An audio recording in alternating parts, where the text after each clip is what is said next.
Hey y'all, welcome back to my channel, or welcome if you are new. My name is Bethany, or Budget Bethany, and I hope that you all are having a wonderful day today. Today's video is going to be a what's for dessert video, so I'm going to be sharing 3 super easy desserts with y'all.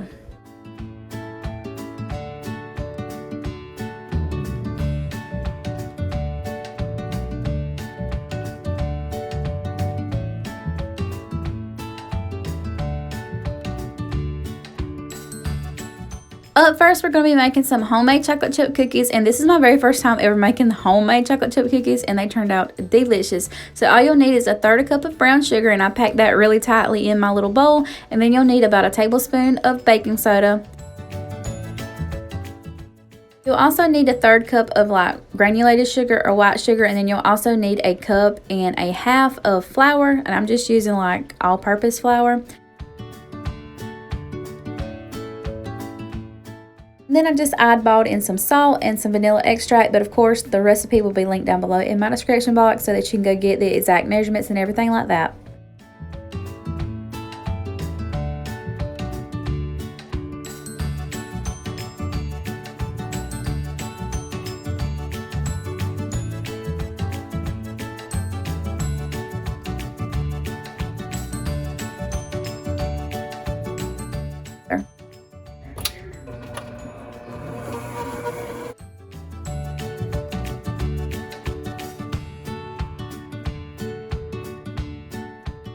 Once I got everything mixed really well, I went in with my chocolate chips, and I went in with about a cup, but you know, I didn't measure those. I just kind of dumped those over in there, and then I just kind of mixed that as best as I could until it formed into a dough-like texture.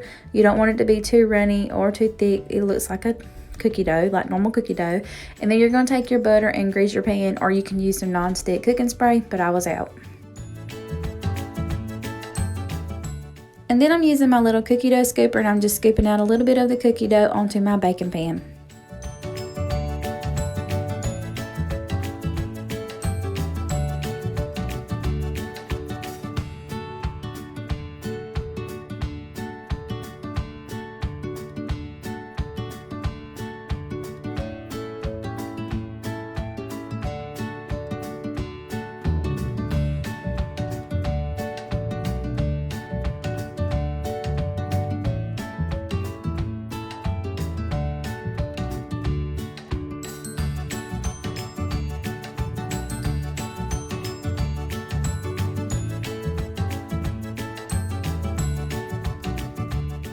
Also, by the way, I did have my oven preheating on 350 degrees, and I'm going to bake these cookies for about 8 to 10 minutes or until they're no longer gooey on the inside. And then this is how they turned out, and I just put them on a little cooling rack so they could be cooling off.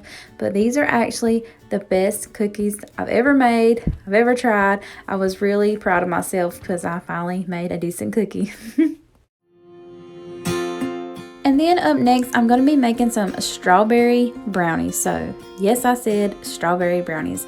All you'll need is a box of strawberry cake mix, some vegetable oil, and 2 eggs. And I'm just making the cake mix by the directions on the back of the cake box. But this is going to be your actual brownie mixture.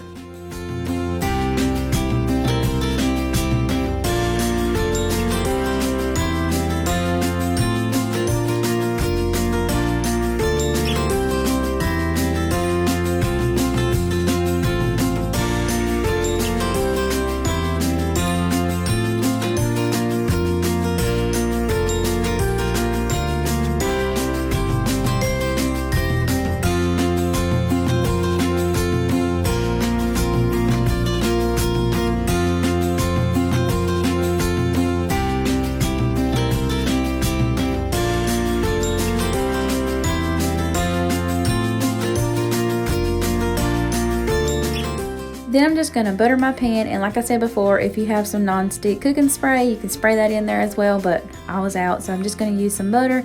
Then I'm going to pour that brownie mixture over into my baking pan.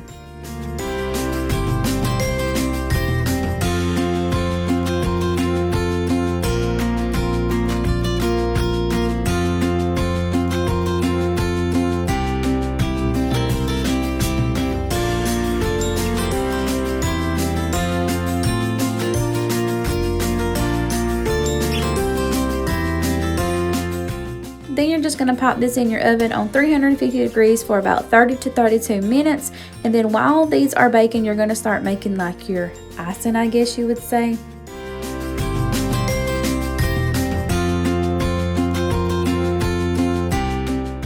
So to make the quote-unquote icing mixture, you'll need a cup of powdered sugar and about 2 tablespoons of water. You're just going to whisk that together, and then once your brownies come out of the oven, you're going to let those kind of cool down for just a little while, and you're going to pour this mixture over on top of them.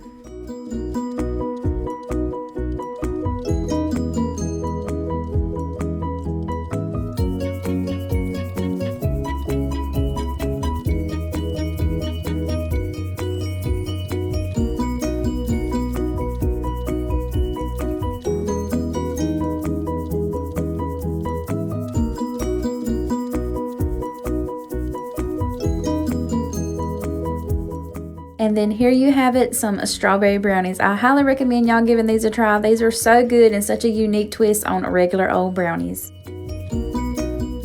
Alright y'all, so the next dessert that I'm going to be sharing with y'all is actually a raspberry poke cake. I was actually going to do like a watermelon poke cake, but I couldn't ever find any watermelon jello, and I actually made this dessert like at the beginning of summertime, and I just never got around to sharing it with y'all. So to make this raspberry poke cake, all you'll need is some yellow cake mix, and you're just going to make it by the directions on the back of the cake box.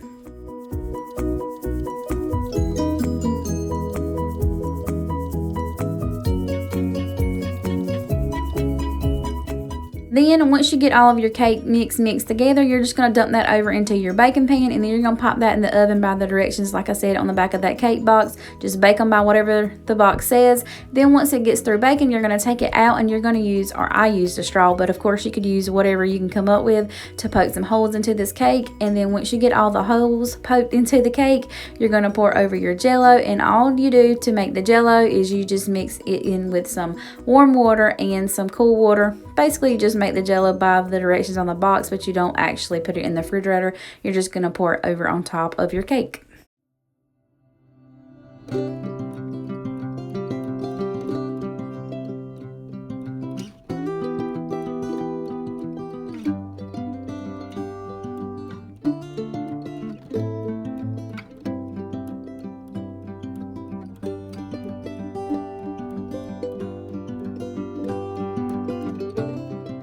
And then once you get all of the jello poured onto your cake, you're going to start making your cake topping. And to make the cake topping, all you'll need is a tub of Cool Whip or some whipped topping, whichever one you've got.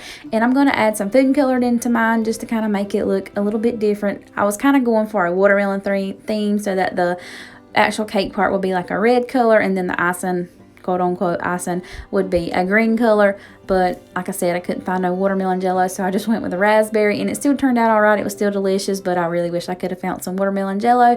So like I said, all I did was add some food coloring in there on my Cool Whip, and I'm just plopping that on top of the cake and spreading it around real evenly.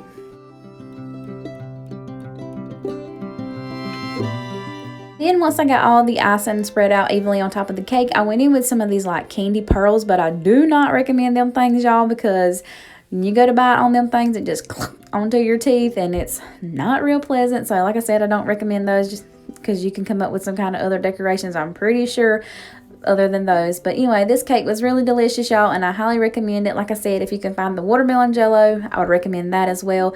But the raspberries turned out just as good, and it was a unique dessert.